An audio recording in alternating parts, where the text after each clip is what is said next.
All is quiet on the Washington Commanders front here on your July 10th daily Commanders update. But that doesn't mean we're without content. Stoner is excited to bring you every play of Sam Howell against the Dallas Cowboys. Let's go.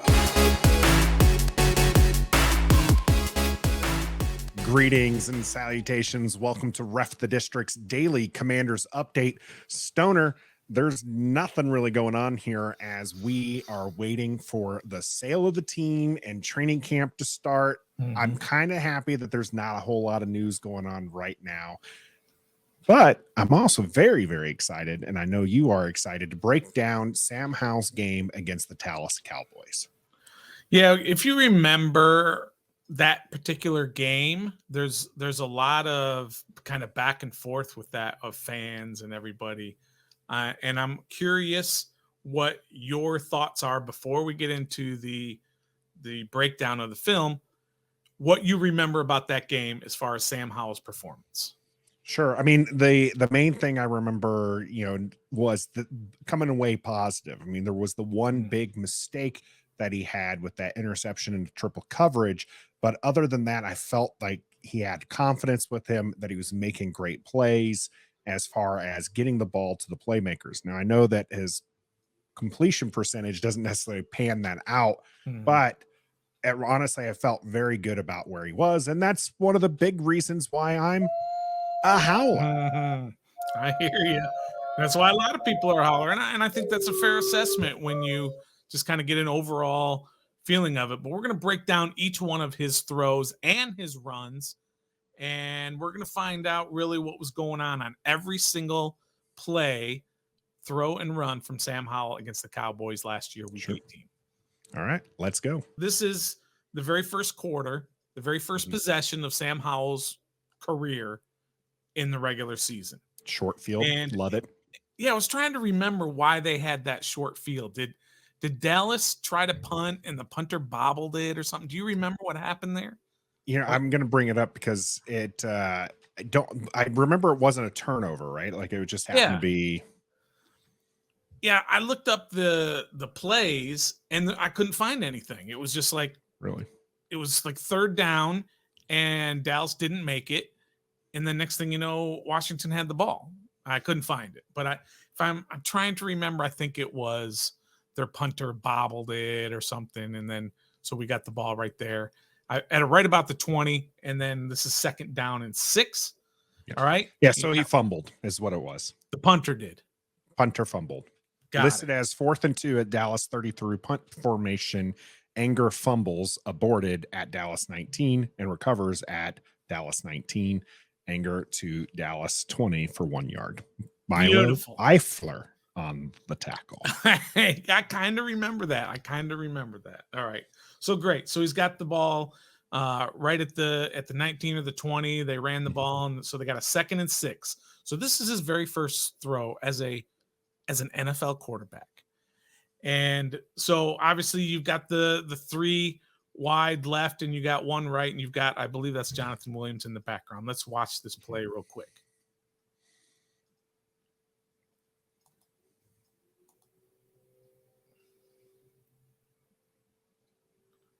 And his very first play, of course, is a touchdown to Terry McLaurin. That was a pretty impressive play, I thought, overall, because first of all, we like to kill Scott Turner. Formation is nice because they've got 3 corners and they've got 2 safeties and they've got a linebacker right here in the middle. So this play design right here is Terry McLaurin, and Terry McLaurin is just going to go right into that linebacker. There isn't a linebacker on this planet that can cover Terry McLaurin. And Sam sees that. He reads that, waits for Terry to make his move, and then gets the ball to him. You see Terry goes right up to that linebacker and then creates space. And Sam, with a nice pocket, bam, throws it right in there. Sorry, I went a little too fast, but bam, throws it right in there. Look at that. Linebacker is already 2 yards behind him. Yeah. Behind McLaurin. I think that's actually safety 33, by the way. I think he's a linebacker, though. That's Damone Clark. Damone Clark's a linebacker for them. Maybe he's one of those hybrid linebacker safety type guys. But anyway, I don't care if I don't even care if it's a corner. Okay, a guy standing still in the middle of his field with Terry McLaurin coming at you, you're not stopping. Yeah, he is listed as a So- linebacker and ran a 4.57 on his Wow. 40. Yeah, Not a that ain't slow fast guy. enough for Terry. No. And then Terry goes right in the end zone. So his first pass, beautiful touchdown, Mhm. very first play. And he did everything right. Look at his base again right there. He waits for Terry to break open. Bam, throws it right in there, touchdown. So here's another angle of this is like the replay of it. And you can see kind of right here in the middle. Here's the linebacker just waiting for him, thinking Terry's going to sit there. Terry's not just going to sit there. And again, look at that nice pocket. Look at that beautiful pocket right there. Yeah, Micah Parsons coming right down the middle here. So you're going to see the switch off to give Sam Howell the time. Yep. And he throws it right in there. Terry just trots right in the end zone. 1 for 1, 1 touchdown for Sam Howell in his first game. Okay. Second play right here.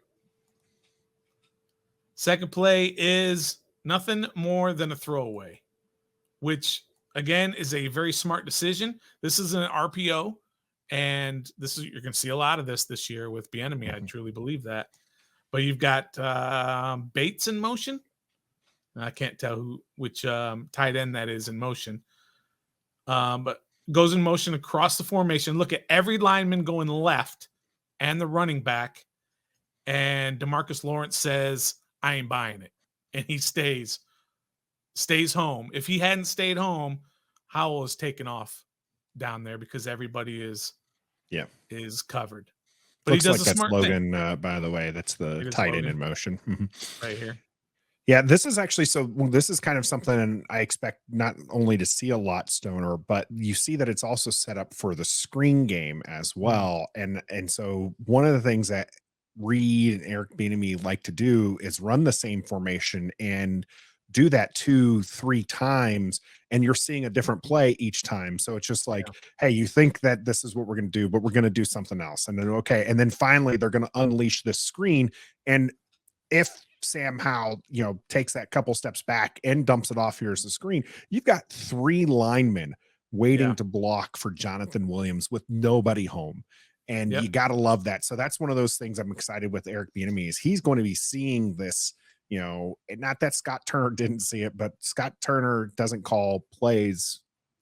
We found out very well. So this is one of those things I'm excited the screen game is because yes, moving the pocket, doing all those things. By the way, super smart play from Sam Howell just to toss it. Too many times you see quarterbacks hold on to this and take those negative yards. He understands this play's not going anywhere and just tosses it out of bounds. On his second with drop that. back, on his second drop back in the NFL, that was a super smart play. You're right. Totally agree with that. All right, so he throws it away. So let's head to the next play. All right, the next one. That was a drop by McLaurin. Right? So it was kind of the same, a little bit of the same concept from the touchdown pass. He went back. And by the way, pretty decent protection until Lawrence breaks through there. DeMarcus Lawrence, he's a terror. We know that. But the thing I didn't understand is, look, when he's getting ready to throw, why are there basically 4 receivers? Yeah, there's and 3 in the it's exact actually same area. it's actually more than that because I think there's one just off the 50 off the screen there. Out here, they're all just kind of bunched into play. If you let it play a little bit longer, you'll see. I think what I'm talking about here as far as okay, so maybe not. No, it was just the Dallas player in that zone. But yeah, I didn't understand as far as the grouping that was concerned here. Uncharacteristic drop by Terry. But I mean, the formation didn't really look great to me. The pass was fine. One thing I will say is both this pass and the touchdown pass was I felt like he held on just a little bit longer than he needed to. I think that he can get the ball out a little bit sooner. Obviously it worked out with the first one where he got Terry in open space, but this one here, just again, I mean, Terry's broken off his route here. He has to go underneath because he and Logan are looking at each other going like, who's supposed to be here? Right. But I just feel like it's a touch late, and against those Lawrences, against those Micah Parsons, you can't hold that ball for that extra second. So, thankfully it was just a drop here, but it's I feel like the ball should have been out before, just a half second before that. I mean, he's got an arm and he's going to rocket it in there a couple times, and maybe that's why he feels he can hold on it just a hairpin here. But by and large, these balls should be coming out just that fraction of a second early, because Lawrence is a fraction of a second from knocking this ball out. I mean, look where Lawrence is. He gets a paw out there, and that ball is being recovered by Dallas for a touchdown. That's right. I agree. Yeah, I don't know what's going on here with these three. Yeah, that's crazy. But yeah, he does drop it. I mean, he's probably going to get tackled right there at the first down line. Sure. Anyway, but that's still first down play. Yeah, honestly, down. I mean, you almost want to get it to Logan there, who those two broke routes, right? They broke into each other, and Logan was the one with the open field. Again, I'm not sure where Scott was going with that and what the decision-making process was. Obviously, Terry is the better playmaker of the two, but sometimes you design these plays to just get somebody into open space. And it looks like Logan was going to be the one with all the open space on that play. Yep. All right. To the next one. And this is a quick out, little screen, almost like a bubble screen to Curtis Samuel, and it got blown up. Poor blocking over there by both Dotson and Thomas. Dotson's at least in front of his man. It's Logan who's the one who's manless right now. True, but I believe Dotson was supposed to have Deron Bland over here originally, and he broke through. If we go back, we kind of run this back. You see right here, he's kind of on him. That's Dotson right there. That's Logan up there. And he lets him go. So this is where I'm going to disagree with you, Stoner. So Dotson's supposed to get to the second man. Logan seems to be the one who's supposed to come back and take that, reattach that block there. At least the way, I mean, the decision that Dotson make is quick. Okay. He has Bland. He's brushing him off to get to the second level. But I mean, this is also just an awful pass by Sam here. It's too high. It's behind Williams. And even if that's Samuel, but yeah, is it even if this ball is perfectly placed, and see, this is again where you see Logan is kind of turned around now, realizing that there's a free runner that he has to get in front of. Like even if this ball's on time, on target, Curtis Samuel here is going to get knocked down immediately. So this was not going to go anywhere. It's also, I think, a pretty good play design, again, by Scott Turner, in that you've got all these linemen going out in this direction along with your back. I think that's probably Williams there. So you've got a lot of the defense going in this direction. And if Logan blocks his guy and Dotson blocks his guy, Curtis Samuel is out in the clear. He's out in the wide open space. So the design, I think, was pretty good by Scott Turner, but the execution was not good on the blocking. The execution was not good on the pass. It was a bad pass by Howell. He's not going to make every single pass perfect, but so that got blown up by Bland. Nice play by Bland too, by the way. Sometimes you got to give the other team some credit. All right, here's the next one, another RPO, and this is a run by Sam Howell. An excellent run, by the way. Yeah, first down run, one beautifully slid. Yep. So you got a lot of misdirection. You've got the back and the lineman going left, and you've got receivers going out right to include Logan. And then Sam takes a step back and he says, well, nobody's open, and there's a giant hole right here. I'm running through that hole. Yeah, I mean, you see it from how he took that stance. He put his foot in the dirt. Or the field there, and see how he positions it. That's not a step back to see who to pass. That's a step back to push himself forward for the first down yardage here. This is actually one of those things I think that's going to be beneficial to him early in the season, is his ability just to take these free yards. Now, that being said, I do, as he matures, want to see him not immediately go to run here, because there's going to be open players here where if he makes that plant and looks up to pass, that's maybe 40 yards, not the 5 yards in the first down here. Sure. But I mean, smart, for him right now, use those legs and smart slide here. Yep. Before they get down. I mean, I know he gets kind of pummeled here at the end, but I mean, it could have been a lot worse if he just held that slide just a little bit longer. So, yep. Still good decision making. How many plays in now? 4 plays in. I mean, 4 passes, and that's his first run. So, yep. Now we're into the second quarter. So he's 2 for 4 for 13 yards and a touchdown, and then that run there. So it was a good first quarter for him. Second quarter, they're trying to get into the end zone, and he makes a nice pass to McLaurin for the first down there. That was a really nice movement. Over here, I think that's Cornelius Lucas who gets kind of blown up, and I think that's Williams. I'm not sure. It's hard to see the numbers here. Looked like Williams. Yeah. Tried to chip.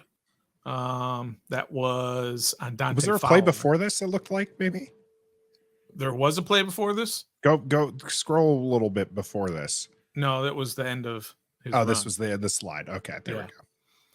So, so if you look downfield here, he's got 4 receivers, and these are all supposed to be short routes, but he gets flushed out by the rush of Dante Fowler here.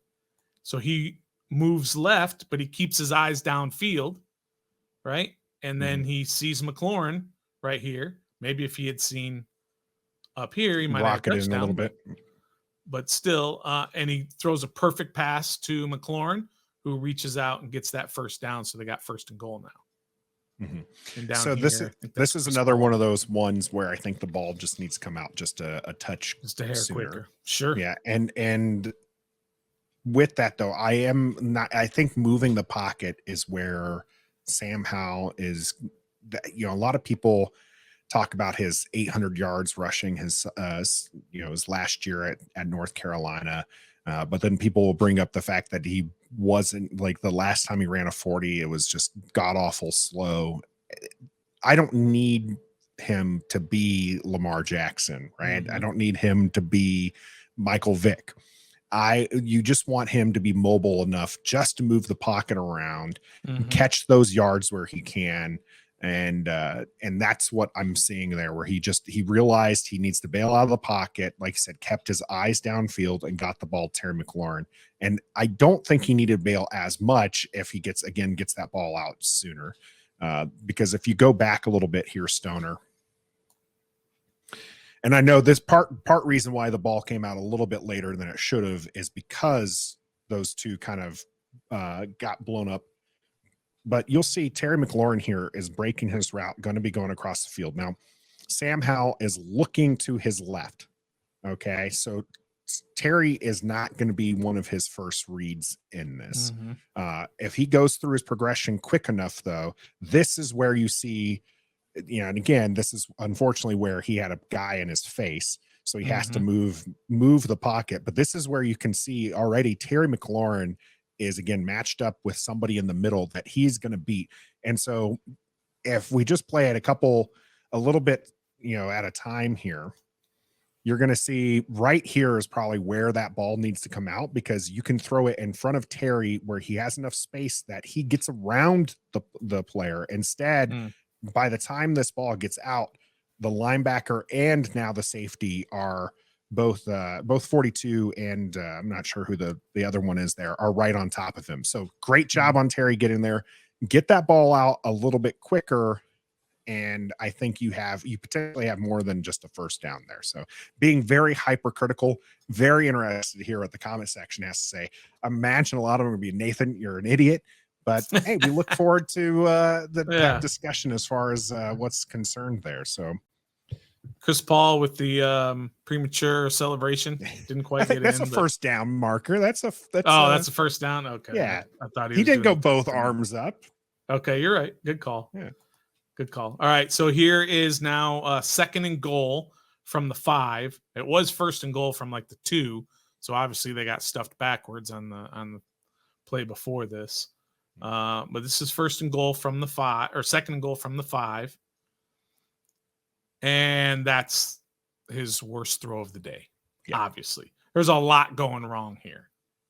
First of all, you've got everybody, the entire formation. We can't see exactly, but everybody's right here. Yeah. Every commander is right here. So I don't know what sort of fancy designs you can do when everybody's all bunched together like that. I know some people like that down at the goal line because you get your receivers one-on-one that can break out of that pile, but that didn't happen here. Are you saying Bates, rushing up the center here is not going to get free in a timely fashion for somebody to get there? No, but maybe Terry does. Here's Terry, and I think this is Curtis Samuel right here. Dotson, I don't even think is in the game. And then his problem here mostly is he locked in. That actually might be Cam Sims. I can't remember, but he locks in and he throws off his back foot. Yep. Back in the car. And look at Diggs right here. Diggs is covering McLaurin. I believe that's McLaurin right there. And look where Diggs is now. Now, Diggs, I don't think gets the interception, but if the other guy didn't get the interception, Diggs was getting it. Here's the ball right here. The thing is no one on Washington was getting that. That was just a very it was a bad decision. It was a bad throw. He does have Charles Leno's getting abused in this play. I believe that's Micah Parsons blowing him up. I believe it is. Yep. This is one of those ones where you're just like, this is where you want Sam to move the pocket around. Now, there's not really, if he moves out to the left, Micah Parsons probably going to chase him down. So this one and I think I remember hearing this anyways. I think he said he ended up wanting to just throw it out of bounds. He wanted to throw it past the wide receiver, and he just, again, throwing off his back foot, not as accurate as he could be. But this one should have sailed to the back of to the fans behind all of that. But it got away from him. Yep. Bad throw, bad play. That's going to happen. But in a regular season game that means something, that's a killer. That's an absolute, that's a Taylor Heineke throwing picks when he shouldn't throw picks type play. This game didn't mean anything for Washington. And so you just kind of look at that and just say, well, hey, hopefully he learned his lesson on that. All right. So, and here's another view of it, but you can see him just locked in, fading back. Micah Parsons just wreaking havoc. And then here's the next time they have the ball, and here's basically a throwaway. So this is, of course, they've got 2 wide out here. Then they got 2 tight ends here, and they got a running back here. They fake it to the right, and he rolls right, and he's basically got nobody open. He's looking. And before he gets a sack or whatever, he basically throws it away. He tries to squeeze it in here, but no, nothing happened. Yeah. Again, not really a big problem with that. I'm glad he's not trying to throw it across his body into the center of the field. That's where bad things happen. Yeah. So good decision making. Glad again he threw it away. I've seen, the likes of Daniel Jones or some of these other maybe not great QBs, maybe even some good QBs. They'll just run it out of bounds, and that's negative yards. At least get rid of the ball, so that way you can just try again the next down. All right, Stoner, I'm going to stop you right here. Okay. We are going to continue. I'm trying to get, we're going to continue this right now for tomorrow's. That's Tuesday's, the 11th of July's Daily Commanders update. All right. Okay. So we're going to break this into 2 parts. Hopefully you have liked it. We want to do more of these breakdowns. We're going to get fancier. We already see the cursor getting kind of bigger to help highlight where the plays are. So let us know what you think in the comments of this breakdown and what you think of breakdowns in the future. Is there anything in particular that you'd like to see with that? You let us know down in the comment section. Make sure you like this video, subscribe to the channel. We're live on Wednesday at 7:30, and we want to hear from you while we are discussing what we have in store for you from the Commanders. And of course, we're live with your daily Commanders update, or not live, but we will air your daily Commanders update at 7:30 Monday, Tuesday, Thursday, and Friday. But until next time, Make sure you come back for the next one tomorrow. be a fan.